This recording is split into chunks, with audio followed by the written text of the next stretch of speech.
Hai teman-teman. Hai teman-teman semua. Assalamualaikum warahmatullahi wabarakatuh. Perkenalkan, nama aku Kenya Parajita Widiawan dari kelas 8C. Di sini aku akan menceritakan sedikit tentang cerita berjudul Rainbow Bridge yang ditulis oleh Kim dan Nessie. Rainbow Bridge ini diterbitkan oleh Ditens pada tahun 2013. Saya membuat video ini untuk memenuhi tugas dari Pak Rifki Yuli Ernanda selaku guru bahasa Indonesia. Teman-teman udah pada tahu belum cerita ini? Bagi yang belum, jangan lupa tonton sampai habis. Rainbow Bridge ini menceritakan tentang seorang mahasiswa dari Korea bernama Kim Yong-hun bersekolah di salah satu universitas bernama UIN. Kim Yong-hun kerap dipanggil dengan sebutan Kim oleh teman sekelasnya agar mudah memanggilnya. Kim sedang menyukai salah satu mahasiswi UIN juga bernama Prestasia atau lebih sering dipanggil Teta. Teta sangat tidak suka dengan sikap Kim kepadanya yang selalu mengolok-olok Teta bahwa Teta hanya mahasiswa beasiswa. Nah, Teta adalah gadis dari pedesaan yang terletak di salah satu wilayah Wonosobo dan dia bisa berkuliah di Jakarta karena bantuan dari pemerintah. Suatu saat ada tugas yang mengharuskan mereka bekerja kelompok. Teta dan Kim kini satu kelompok dan satu kelompok itu terdiri dari 2 anak. Mereka memutuskan untuk mengerjakan tugas tersebut di rumah kos milik Teta. Tetapi saat sedang mencari rumah kos Teta, Kim kesusahan. Dia sudah mencoba menghubungi Teta berulang kali tetapi tidak ada jawaban dari Teta. Ya, Teta membiarkan Kim yang sedang menelpon dirinya berulang kali tersebut untuk meminta dijemputnya. Karena Teta ingin melihat bagaimana perjuangan seorang lelaki hanya untuk mendapatkan sebuah keberhasilan. Akhirnya saat sedang menunggu, tiba-tiba hujan turun. Teta yang awalnya sedang santai, akhirnya sekarang pun menjadi panik akan kondisi Kim yang belum sampai di rumah kosnya. Ia khawatir jika Kim akan jatuh sakit. Akhirnya dia segera mengambil payung berwarna hitam dan meninggalkan rumah kosnya untuk mencari Kim. Saat sedang mencari, akhirnya Teta pun menemukan Kim yang sedang mencari tempat berteduh, menghampiri Kim untuk memberikan payung tersebut dan mengajaknya pergi ke rumah kosnya. Akhirnya Kim pun hanya bisa menurutinya. Tetapi di tengah perjalanan ada yang tidak suka dengan mereka berdua. Ya, bisa disebut dengan mata-mata yang disuruh oleh seseorang. Setelah sampai di rumah kos milik Teta, Teta segera memberikan handuk kepada Kim agar Kim segera mengeringkan rambutnya yang basah terkena air hujan. Teta pun pergi ke dapur untuk membuatkan teh hangat untuk Kim minum agar Kim tidak merasa kedinginan. Sembari menunggu Kim meminum teh tersebut, mereka menikmati hujan di balkon depan kamar milik Teta. Mereka saling bertukar cerita bagaimana hujan di daerahnya Kim dan bagaimana juga hujan di pedesaan milik Teta. Akhirnya saat sedang bercerita, Kim mengajak Teta untuk berlibur pergi ke pedesaannya yang terdapat di Wonosobo. Teta pun mengiyakan dan dia akan mengajak Kim saat liburan semester nanti. Akhirnya setelah berbincang, banyak sekali hal-hal yang Kim tahu tentang Teta, begitupun sebaliknya. Kim mengajak Teta untuk pergi ke salah satu perpustakaan. Di dalam sana, hujan tiba-tiba turun kembali. Kim segera memberikan buku yang ia beli di sebuah tempat tadi, tepatnya di dekat stadion. Dia memberikan buku yang sangat diimpikan oleh Teta. Judul buku tersebut adalah Sayap-Sayap Patah. Betapa senangnya Teta mendapati buku yang ia impikan dari tadi, apalagi secara gratis. Siapa sih yang gak mau gratisan, apalagi buku? Pasti kalian mau kan? Akhirnya di saat mereka berbincang-bincang sedikit, tiba-tiba petir pun menggelegarkan dunia. Teta yang tidak sadar itu segera memeluk Kim agar dia merasa sedikit tenang. Kim pun hanya tersenyum dan mengelus belakang punggung Teta secara halus dan menulis sebuah kalimat di kaca yang ada di depannya. Kalimat itu menggunakan kata-kata Korea. Setelah menulisnya, Kim pun segera memberikan petunjuk agar Teta membaca apa yang dia tulis. Namun nihil, Teta tidak bisa bahasa Korea. Akhirnya dia pun tidak bisa membaca tulisan Kim. Akhirnya setelah panjang lebar mereka kembali pulang untuk mengistirahatkan badan mereka masing-masing, yang besoknya akan digunakan untuk pergi ke kampus mereka juga. Besoknya Teta memberikan sebuah kotak makan yang berisi brownies kepada teman-temannya. Teman-temannya pun sangat senang. Dia segera mengambil dan melahap brownies Teta secara cepat sambil berbincang sampai guru pun masuk. Guru pun menjelaskan apa yang harus dijelaskan dan apa yang harus dikerjakan oleh mahasiswa dan mahasiswi tersebut hingga bel pulang pun berdering. Nah, yang ditunggu-tunggu mereka pun akhirnya datang, apalagi kalau bukan liburan. Nah, Kim menagih janji kepada Teta untuk mengajaknya berlibur pergi ke pedesaannya di Wonosobo. Teta pun mengiyakan, siapa takut dia juga kangen dengan ibunya yang sudah lama ia tinggal di Jakarta untuk menempuh pendidikan selanjutnya. Mereka melalui berbagai rintangan, menggunakan kendaraan yang memang berbeda sekali dengan yang ada di Korea. Mereka tidak menggunakan pesawat, tetapi mereka menggunakan bus, lalu berhenti di sebuah tempat. Setelah berhenti di sebuah tempat tersebut, mereka menaiki ojek untuk pergi ke rumahnya. Setelah sampai, ibu Teta pun segera menyilahkan mereka untuk masuk ke rumah dan beristirahat. Mereka akhirnya mengistirahatkan tubuh mereka sebentar, lalu mereka berkumpul di ruang keluarga. Sore hari, hujan pun melanda desa Wonosobo. Di situ, Teta tidak hanya mengajak Kim, tetapi dia juga mengajak kedua sahabatnya tadi. Kedua sahabatnya tadi tentu sangat senang. Dia ajak pergi ke salah satu desa yang belum pernah ia kunjungi. Nah, satu sahabat Teta hanya sibuk ngedumel gara-gara dia tidak sesuai dengan ekspektasi.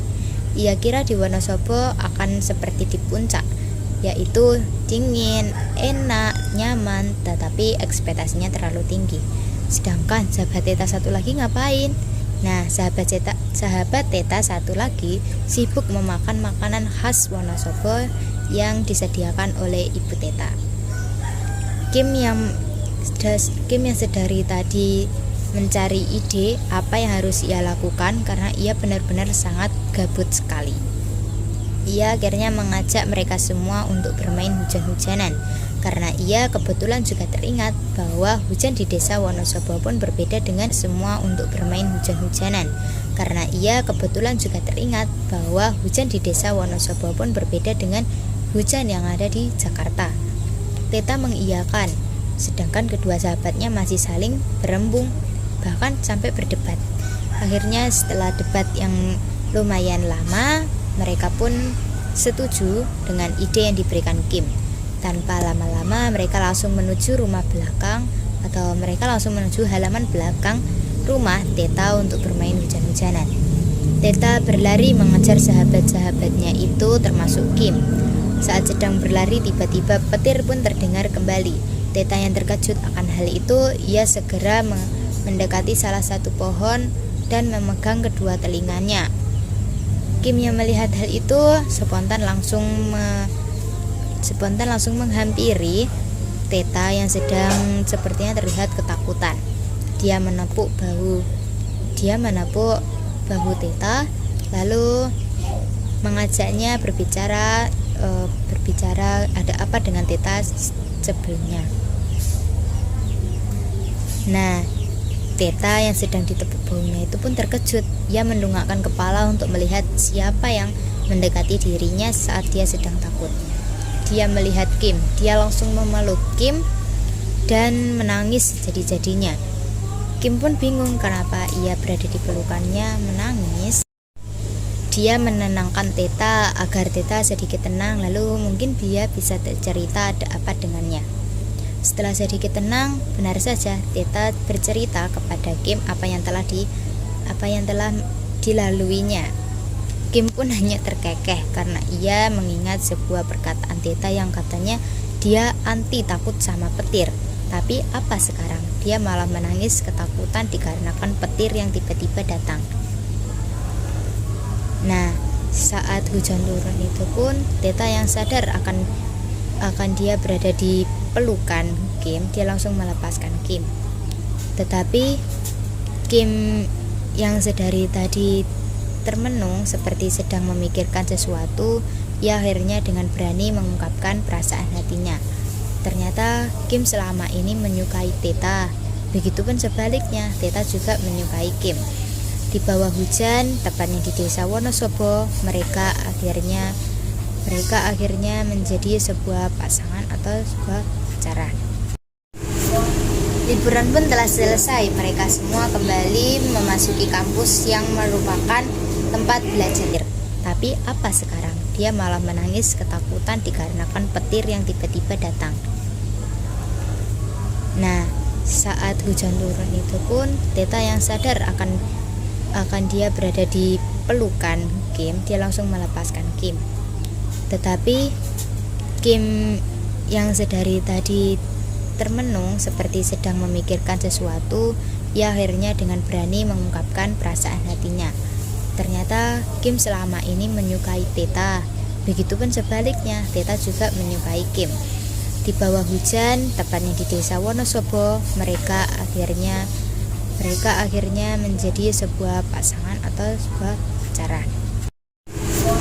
Liburan pun telah selesai, mereka semua kembali memasuki kampus yang merupakan tempat belajarnya itu. Ternyata kabar Kim dan Teta berpacaran sudah sampai di telinga mahasiswa dan mahasiswi lainnya. Banyak sekali yang menggibahkan dirinya atau membicarakan dirinya, baik secara terang-terangan maupun di belakang. Mereka tidak percaya bahwa Teta yang sebagai gadis pedesaan biasa, bahkan sebagai mahasiswa beasiswa pun bisa menjadi pacar dari seorang Kim Yong Gun, lelaki tampan berasal dari Korea tersebut. Nah, tanpa disadari ternyata berita tersebut telah terdengar kepada salah satu orang yang tidak menyukai mereka berdua. Ya, orang itu bernama Yunji. Yunji adalah orang yang pernah Kim sukai selama di Korea, tapi setelah pindah ke Indonesia, Kim sudah melupakan hal itu. Waktu berlalu begitu cepat, tahun demi tahun, bulan demi bulan pun telah dilalui oleh Teta seorang diri. Tiba-tiba ia mendapatkan telepon dari seorang ibu. Tetapi saat ia mengangkat, adiknya berkata bahwa ibunya telah tiada. Teta tersebut langsung meninggalkan semua pekerjaannya untuk menyusul sang ibu ke desa Wonosobo-nya. Di sana ia menghadiri acara pemakaman sang ibu dan menenangkan adik-adiknya. Setelah acara pemakaman selesai, mereka pun bergegas pulang karena sedikit lagi akan hujan. Tiba-tiba dari belakang ada orang yang memayunginya dengan payung yang sama di saat mereka pertama kali bertemu, yaitu payung berwarna hitam dan dipegang oleh Kim Yong Gun. Adiknya berkata bahwa ibunya telah tiada. Teta tersebut langsung meninggalkan semua pekerjaannya untuk menyusul sang ibu ke desa Wonosobo-nya. Di sana ia menghadiri acara pemakaman sang ibu dan menenangkan adik-adiknya. Setelah acara pemakaman selesai, mereka pun bergegas pulang karena sedikit lagi akan hujan. Tiba-tiba dari belakang ada orang yang memayunginya dengan payung yang sama di saat mereka pertama kali bertemu, yaitu payung berwarna hitam dan dipegang oleh Kim Yong Gun. Kim sempat terpisahkan dari Teta karena sebuah masalah. Karena selain sebuah masalah, Kim pun mengidap